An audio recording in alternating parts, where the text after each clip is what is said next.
ముందుగా triple Sai news తరపున భూషరాజుల కృష్ణయ్య గారు మీకు శుభోదయం.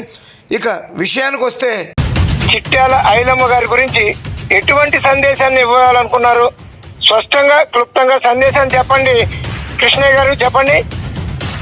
నమస్కారం సాయి గారు. అలాగే నమస్కారం అండి. చిట్యాల ఐలమ్మ సెప్టెంబర్ 26వ తారీఖు నాడు వరంగల్ జిల్లాలో రాయపర్తి మండలం కృష్ణాపురం గ్రామంలో ఓరిగంటి మల్లయ్య సాయిలు 4వ సంతానము ఐలమ్మ గారు జన్మించారు. Okay okay.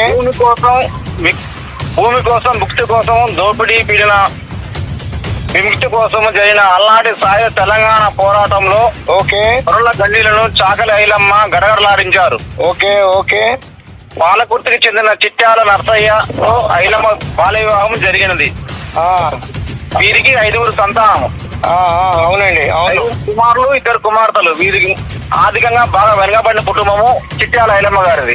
Okay okay. Bhushan Raju Krishnaiah గారు, మనకి సమయం ఎక్కువ లేనందువల్ల మరో కాలర్తో మాట్లాడే ప్రయత్నం చేస్తున్నాం. మళ్ళీ మరోసారి మిమ్మల్ని లైవ్ లో తీసుకునే ప్రయత్నం చేస్తాం.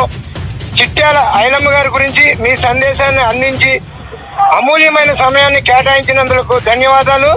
అంతేకాకుండా మా త్రిబుల్ సాయి న్యూస్ నుంచి మరియు ప్రేక్షకుల నుంచి కూడా మీరు మరెన్నో ఉన్నత పదవులు అధిరోహించాలని మనస్ఫూర్తిగా కోరుకుంటూ మరోసారి కలిసే ప్రయత్నం చేద్దామండి. కృష్ణయ్య గారు, ఓవర్ టు స్టూడియో.